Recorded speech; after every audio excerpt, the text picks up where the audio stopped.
Hi hello friends, ఈరోజు మా ఊరి అందాలు చూడండి. ఇది మా ఊరి కెనాల్ అండి. ఈరోజు మా ఊర్లో వర్షం చూడండి ఫ్రెండ్స్ ఎలా పడుతుందో. ఇది మా ఊర్లో ఉన్న మెయిన్ రోడ్ ఫ్రెండ్స్. ఇది వచ్చేసి మా ఊర్లో ఉన్న కొండ. సో చూడండి వ్యూ ఎంత బాగుందో చూడండి. రెయిన్ చూసారా ఎలా పడుతుందో.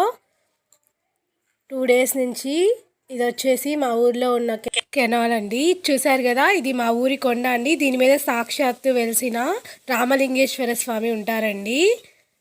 మీకు కావాలంటే నెక్స్ట్ వీడియోలో పెడతా. చూసారు కదా మబ్బు ఎలా కమ్ముకొని ఉందో చుట్టూరు కొండకి. చాలా సూపర్బ్గా ఉందండి వ్యూ అయితే మాత్రం మా ఊర్లో. మరి మీ ఊర్లో వర్షం పడుతుందా లేదా ఫ్రెండ్స్? మేమైతే 2 డేస్ నుంచి చాలా ఎంజాయ్ చేస్తున్నాం. ఇది వచ్చేసి మా గార్డెన్ అండి. చూసారా, చాలా వెరైటీ ఆఫ్ క్రోటాన్ ప్లాంట్స్ ఉన్నాయి. దీని మీద చూడండి డ్రాప్స్ ఆఫ్ వాటర్ ఆగిపోయి ఉన్నాయి. చూడండి ఎంత అందంగా ఉందో.